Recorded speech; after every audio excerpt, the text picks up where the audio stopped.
dejando estas por siempre en el olvido. Jamás de ellas nos vamos a acordar. Aleluya, aleluya, aleluya. Aleluya, aleluya al Señor. Aleluya, aleluya, aleluya. Él nos libra del tentador. Milagros dice la paz será abundante al que ha adquirido gratuita salvación. Su cuerpo siempre dirá que fue triunfante, que fue librado de eterna perdición. Aleluya, aleluya, aleluya. Aleluya, aleluya al Señor. Aleluya, aleluya, aleluya. Él nos libra del tentador. Vestidos blancos, también corona y palma. No por uno al fin recibirá la vida eterna que Dios al alma da. Esta promesa nunca faltará. Aleluya, aleluya, aleluya. Aleluya, aleluya al Señor. Aleluya, aleluya, aleluya. Él nos libra del tentador. Mil años dice la paz será abundante al que ha adquirido gratuita salvación. Su canto siempre dirá que fue triunfante, que fue librado de eterna perdición. Aleluya, aleluya, aleluya. Aleluya, aleluya al Señor. Aleluya, aleluya, aleluya.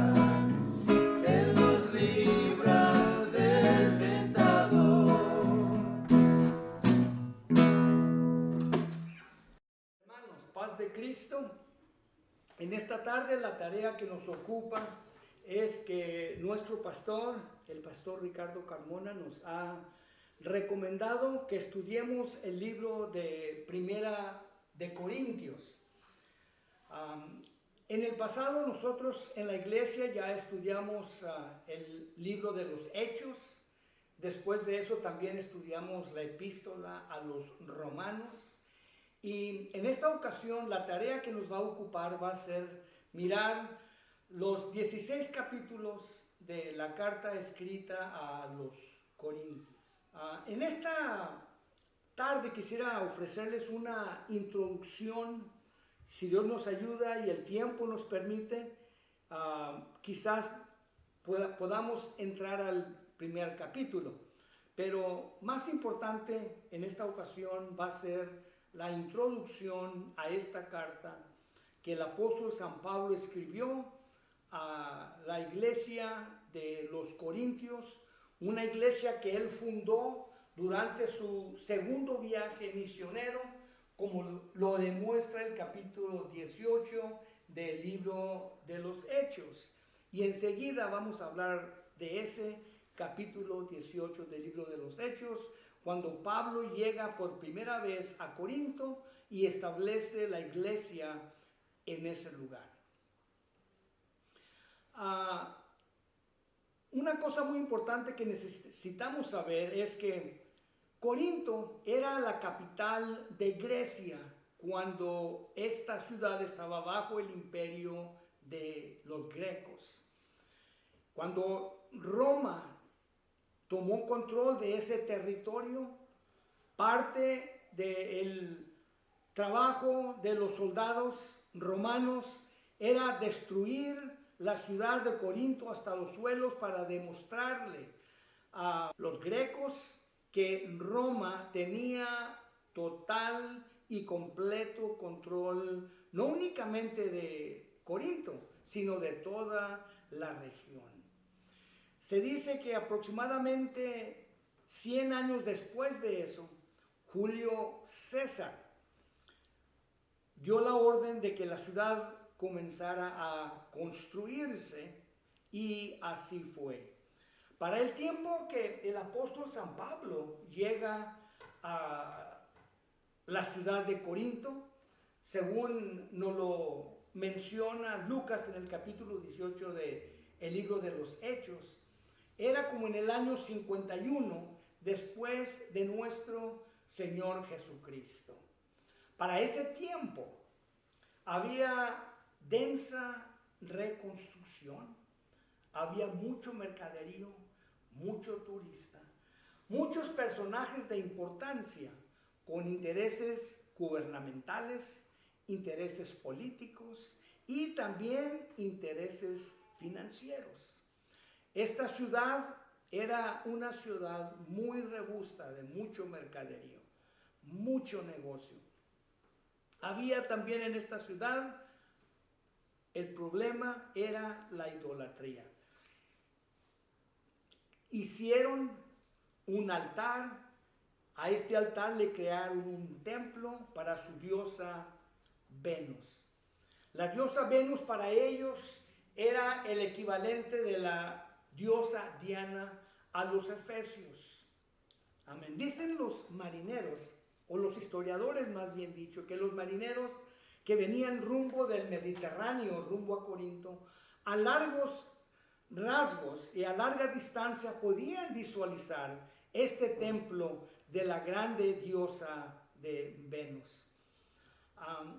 Y por supuesto que la idolatría trae consecuencias muy serias, especialmente la inmoralidad.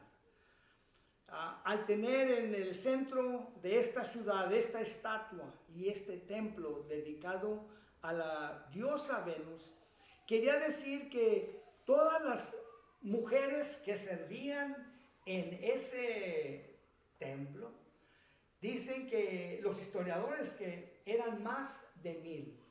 Dichas mujeres que ofrecían sus servicios en el templo, que tenían licencia de traficar en la ciudad día y noche, ofreciendo sus servicios al público, causando muchos problemas de la inmoralidad para la ciudad de Corinto.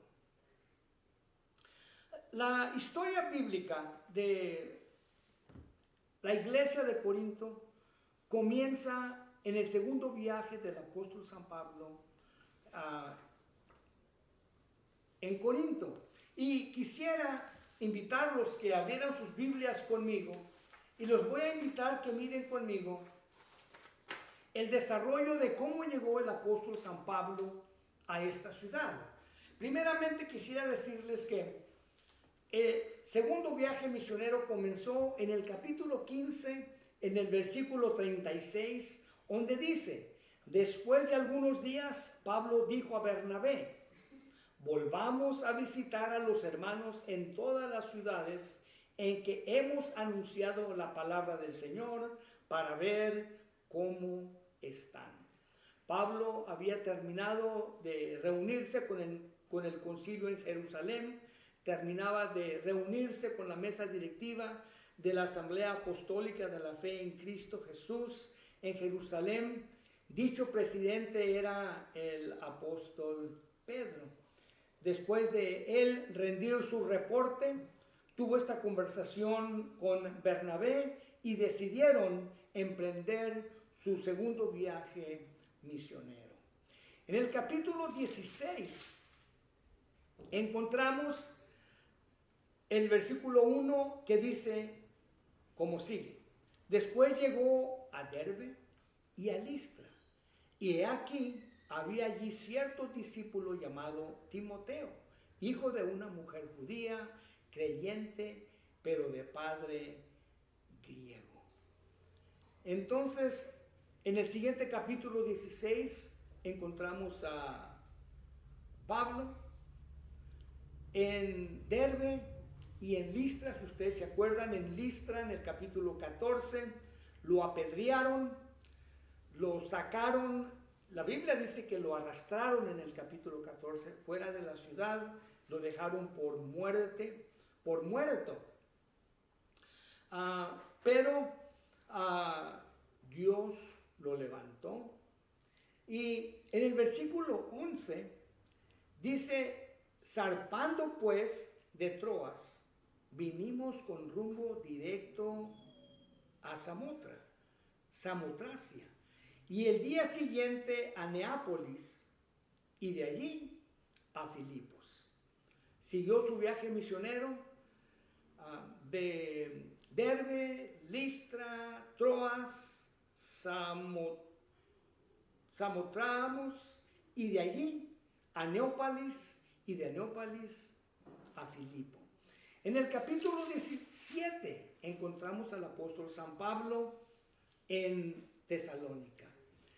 En el capítulo 2 del capítulo 17 dice: y Pablo, como acostumbraba, fue a ellos y por 3 días reposó, por 3 días de reposo discutió con ellos. Quiere decir que el apóstol San Pablo estuvo en Tesalónica aproximadamente de 21 días a 30 días más o menos. La Biblia no es exacta, nomás nos dice que invirtió 3 días de reposo en esa ciudad, y en ese tiempo estableció él la iglesia que ahora nosotros conocemos como la iglesia de Tesalónica. En el versículo 10 del mismo capítulo dice que inmediatamente los hermanos enviaron de noche a Pablo y a Silas hasta Berea. Y ellos, habiendo llegado, entraron en la sinagoga de los judíos. Fueron a Berea enseguida, según lo enseña en el capítulo 17. Y en el versículo 16 dice: mientras Pablo los esperaba en Atenas, su espíritu se enardecía viendo la ciudad entregada a la idolatría. Entonces, en el capítulo 16, versículo 16, encontramos a Pablo en Atenas filosofiando con los filósofos de la ciudad de Atenas. Filosofiando con los estoicos, con los epicúreos, así como Jesús lo hizo con los fariseos, con los saduceos, así como nosotros lo hacemos ahora con nuestros amigos adventistas, mormones, trinitarios, varios, bautistas y diferentes filósofos. Y Pablo nos demuestra que en la filosofía hay mucha verdad, y él usó la filosofía de ellos para introducirles al Dios desconocido. El Dios que ellos desconocían era el Dios al cual Pablo les estaba predicando. Y después de Atenas, su siguiente lugar fue Pablo en Corinto, en el capítulo 18, que lee como sigue: después de estas cosas, Pablo salió de Atenas y fue a Corinto. Allí en Corinto se halló un judío que se llamaba Aquila, natural de Ponto, recién venido de Italia, con Priscila su mujer, por cuanto Claudio había mandado que todos los judíos salieran de Roma, fue a ellos. Y dice en el versículo 3, como eran del mismo oficio, se quedó con ellos y trabajaban juntos, pues el oficio de ellos era hacer tiendas. Y discutía en la sinagoga todos los días de reposo y persuadía a judíos y a griegos. En el versículo 11 sigue relatando Lucas dice que, y se detuvo allí 1 año y 6 meses, enseñándoles la palabra de Dios. Yo ando pensando que ese versículo nos dice a nosotros que el apóstol en la ciudad de Corinto no únicamente estableció una iglesia, sino que también construyó, inició un colegio bíblico. Y luego, antes de entrar al capítulo 1, quisiera decirles algo nomás del capítulo 19, porque pienso que es importante saber que después de Corinto, el siguiente lugar donde Pablo llegó, según menciona Lucas en el capítulo 19 de los Hechos, dice que aconteció que entre tanto que Apolos estaba en Corinto, Pablo, después de recorrer las regiones superiores, vino a Éfeso. Y también allí en Éfeso inició otra iglesia. Y en el versículo 10 del mismo capítulo 19 dice lo siguiente: y así continuó por espacio de 2 años. De manera que todos los que habitaban en Asia, judíos y griegos, oyeron la palabra del Señor Jesús. Lo que estoy yo pensando es que estuvo en Tesalónica aproximadamente 21 días a no más de 30 días. Estuvo en Corinto 1 año y 6 meses. Y ahora Lucas nos dice que en Éfeso estuvo 2 años y 3 meses más o menos, estableció la iglesia, y yo me atrevo a pensar que también estableció un colegio bíblico, porque dice que muchos judíos y griegos oyeron la palabra del Señor Jesús. Me atrevo a pensar que también en Éfeso, mientras él estuvo predicando y enseñando en Éfeso, que fue allí cuando él escribió su primera carta a los Corintios. Esta epístola, hermanos, a los Corintios, les estaba diciendo que se parece mucho a la epístola a los Romanos. Pablo, usando los términos hermeneuticales, la ortografía, y utilizando la ironía muy hábilmente para demostrar a los corintios la importancia del evangelio. Y comienza su epístola primeramente elevándolos, alabándolos. Y principia de esta manera: Pablo, llamado a ser apóstol de Jesucristo, por la voluntad de Dios, y el hermano Sóstenes, a la iglesia de Dios que está en Corinto, a los santificados en Cristo Jesús, llamados a ser santos, con todos los que en cualquier lugar invocan el nombre de nuestro Señor Jesucristo, Señor de ellos y nuestro. Gracia y paz a vosotros de Dios nuestro Padre y del Señor Jesucristo. Comienza con una acción de gracias y comienza elevándolos. Gracias doy a mi Dios siempre por vosotros, por la gracia de Dios que os fue dada en Cristo Jesús. Porque en todas las cosas fuisteis enriquecidos en Él, en toda palabra y en toda ciencia. Fíjense, a los romanos usa el mismo método de alabarlos. Dice en el versículo 8 del primer capítulo, dice: primeramente doy gracias a mi Dios mediante Jesucristo con respecto a todos vosotros, de que vuestra fe es divulgada por todas partes del mundo. Por supuesto que Pablo está exagerando un poquito, pero al mismo tiempo los está alabando y los está elevando porque él quería toda la atención que él pudiera conseguir de parte de ellos. Sigue diciendo en el versículo 6, así como el testimonio acerca de Cristo ha sido confirmado en vosotros, de tal manera que nada os falta en ningún don. En otras palabras, a ustedes no les falta nada.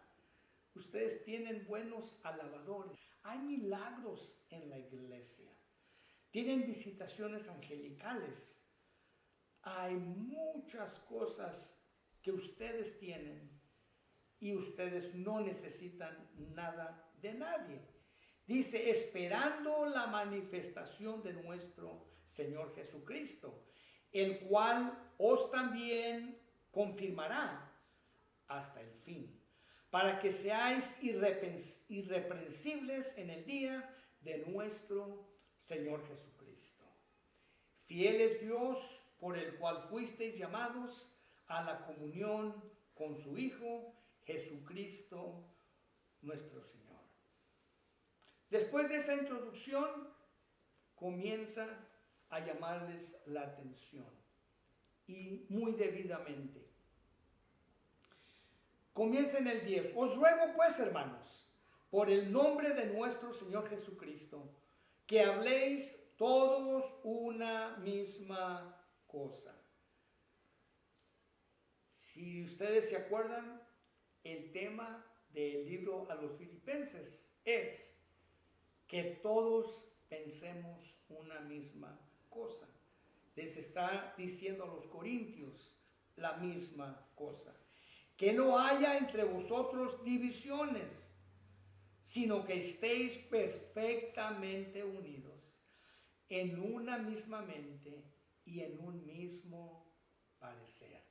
Hasta me parece a mí que les está diciendo, huyan de aquellos que les gustan las divisiones, huyan de aquellos que se dedican a dividir y a mutilar el cuerpo de nuestro Señor Jesucristo. Dice en el 11, porque he sido informado acerca de vosotros, hermanos míos, por los de Cloé, que hay entre vosotros contiendas. Quiere decir, hermanos, que algunos de los hermanos de Corinto habían venido a Éfeso, habían visitado a Pablo, habían consultado con él, y al tiempo de la consulta vino también ese reporte y llegó a oídos del apóstol San Pablo que entre ellos había contiendas. Y por cierto, hermanos, en la iglesia de Livermore no hay contiendas. La única contienda que van a escuchar ustedes en nuestra iglesia es que nosotros únicamente contendemos por la fe que una vez fue entregada a los santos. Y sigue Pablo diciendo, quiero decir que cada uno de vosotros dice, yo soy de Pablo, y yo de Apolos, y yo de Cefas, y yo de Cristo. ¿Acaso está dividido Cristo? ¿Fue crucificado Pablo por vosotros? ¿O fuisteis bautizados en el nombre de Pablo? Doy gracias a Dios que a ninguno de vosotros he bautizado en mi nombre, sino a Crispo y a Gallo, para que ninguno diga que fuisteis bautizados en mi nombre. También bauticé a la familia de Estéfanas, de los demás no sé si he bautizado a algún otro. Pues no me envió Cristo a bautizar, sino a predicar el evangelio, no con sabiduría de palabras, para que no se haga vana la cruz de Jesucristo.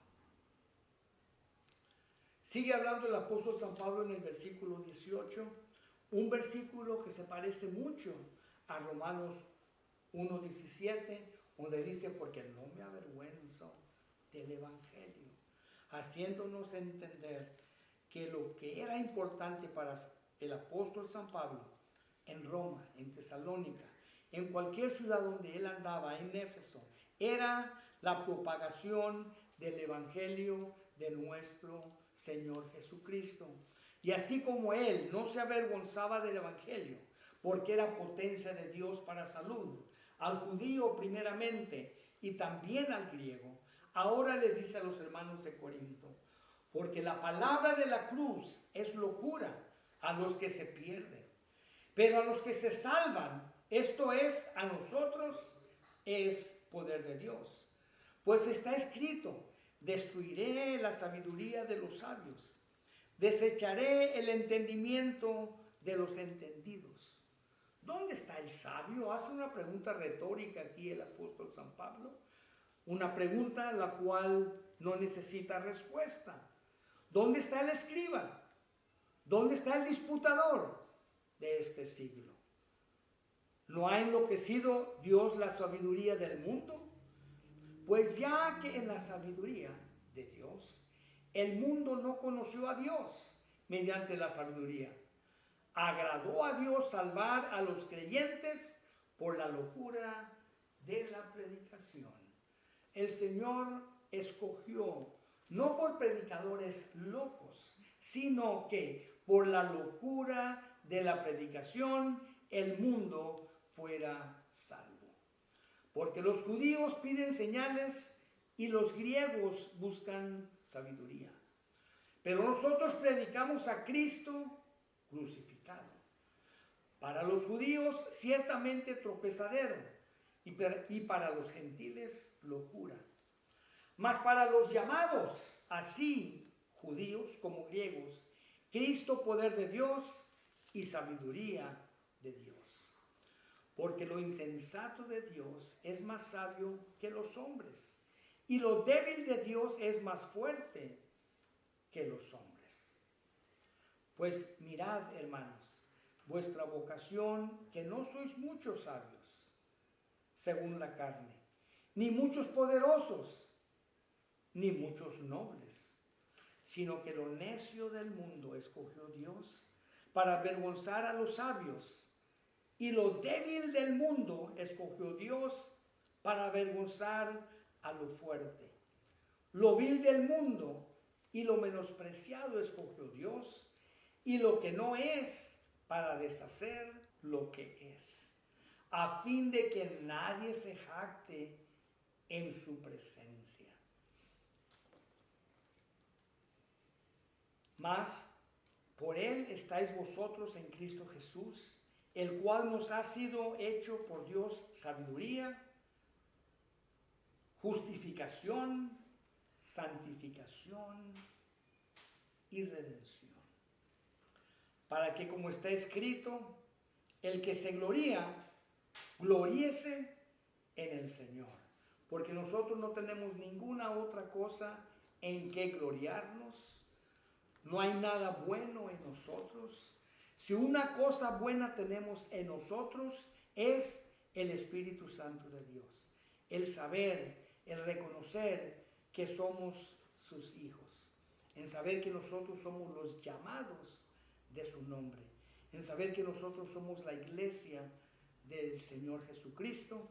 Nosotros somos la iglesia que está esperando su venida y que sabemos que a cualquier hora, a cualquier momento, la final trompeta va a sonar y los muertos en Cristo resucitarán primero. Esta es nuestra esperanza, ese es nuestro deseo de un día, ya pronto, eso va a suceder.